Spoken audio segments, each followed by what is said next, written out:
I never thought I would see the day where Bill Simmons, the biggest Miami Heat hater, admits that he likes watching the Heat.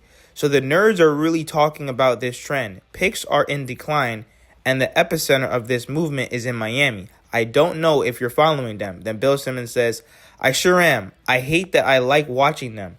They're really fun to watch. This man said he hates himself. I told you guys, this Miami Heat offense is on a tear. You're going to see a lot of other teams try to copy it and make their own version of it. Listen, it's not always about pick and roll, but I still think you're going to need the pick and roll offense, especially down the stretch when the game starts to slow down. But let's get into the video. Yeah, they're really fun to watch. I hate myself. But it's also unprecedented. They're setting fewer screens than any team has in decades in the player tracking era by a wide margin. They're just saying, let's move the ball quickly and see if we can find a driving gap and attack it before anybody's ready, set on defense. So it's fun to watch. People are comparing it. It's like a run and shoot football offense. That's a great analogy. They're just going. They're trying to just get downhill and catch people when they're backpedaling. Seems to be their entire strategy, and it works. Yeah, they're number one in pace. They're setting the fewest picks in the league, and they're scoring by far more points per game, even though they're number 12 in offensive efficiency. But it's a brand new look. I think last year, Adebayo set 27 picks per game, Bill, if you want to drill down on a player level. He's setting 8 picks a game this year.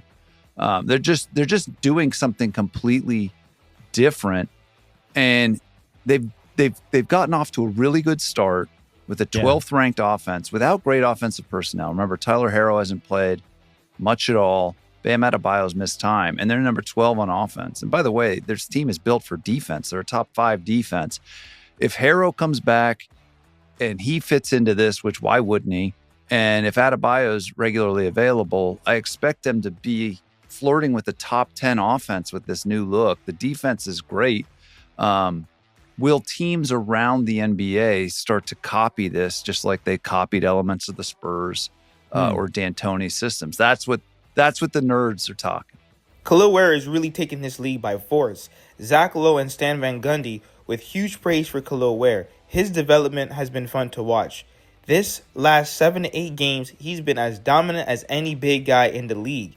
This is a legitimate leap happening right before our eyes, and that is why I told you guys we have to continue to push Kel'el Ware. I don't care who's yelling at him. If it's Spo, if it's the other coaching staff, if it's the players, if it's the cheerleaders, Mickey, Pat, I don't care who it is. We have to keep Kel'el Ware going. We have to keep him focused. I don't know what Udonis Haslam told that man, but we need to have an iPad on the bench so that whenever Kel'el Ware gets in his head, you play or you show whatever Udonis Haslam told that man in the DMs. Like I told you, Kel'el Ware could be a dominant force.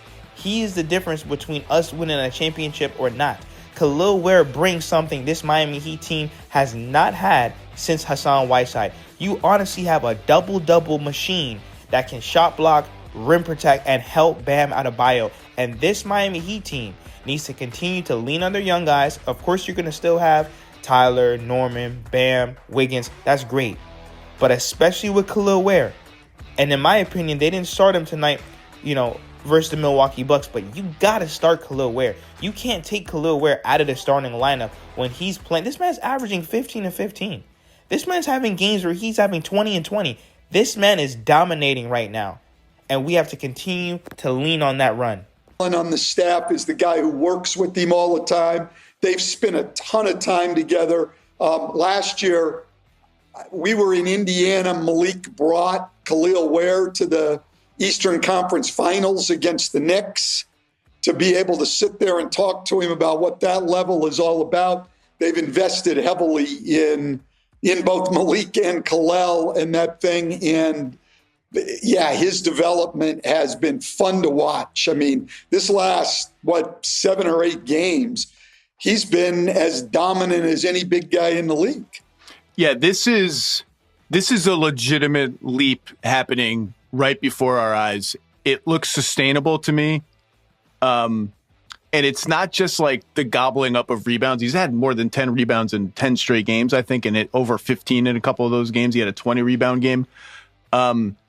it's the discipline that he's playing with. You know, he's still going to be tempted to just jump for everything, but he's really dialing that back. Like at late. Stan Van Gundy on Tyler Hero's debut with the Miami Heat offense. I thought he was great. He really got it going. I think the new style fits him fine. Yeah, they ran a lot of pick and rolls, but the bottom line is Tyler's game is made to play off the dribble, so it's perfect. And people have to realize he had 29 points tonight versus the Milwaukee Bucks.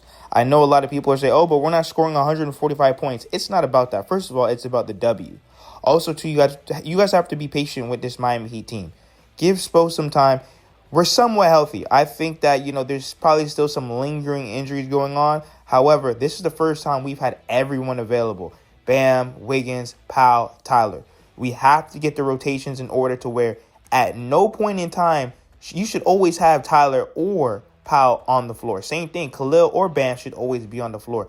So give Spo some time to really tinker with the rotations. I understand he's pretty much playing 10 guys, but that's not realistic. Even if we have to slow down the pace a little bit, but you got to get the rotation in check. You got to be able to get the substitutions lined up so that everyone can pretty much play off each other and stagger everybody so that it actually makes sense so that when Norman Powell's out, Tyler can eat or vice versa. I know everybody wants to see this electric backcourt, but it takes time. It's not going to happen overnight, especially when this is our first game where everyone's playing together healthy. I thought he was great. I mean, the first quarter, he got up to a slow start, and I'm watching the Heat broadcast, and, Eric Reed asked John Crotty, how long do you think it'll take to, get him going, his legs under? And John said 2 weeks, which I thought was reasonable, and it took till the second quarter.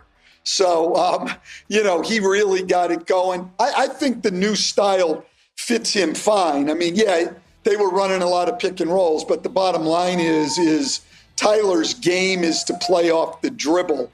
And so it's perfect. And you talked about they're running fewer pick and rolls. They're actually running fewer pick and rolls than anybody's ever run since they've started recording this. So, that is really, it's an incredible, the whole Heat transformation has been incredible, from one of the slowest paced teams in the league to the fastest paced team in the league. We run a lot of pick and rolls. We don't run any pick and rolls. I mean, it has really been I don't think I've ever seen that big a change without a coaching change ever. So like I said before, give this Miami Heat some time. We've won 6 games in a row. We're like, 9-1 at home. This Miami Heat team has been phenomenal. Bam has missed time. Tyler's missed time. Powell, Wiggins. Bro, everyone's been in and out of the lineup. Give Spo the correct time. Tinker with the rotations. And I honestly think we're going to be... And bro, this Miami Heat team is going to be cooking. We are going to the Eastern Conference Finals. We are going to the NBA Finals. Don't sleep on this Miami Heat team.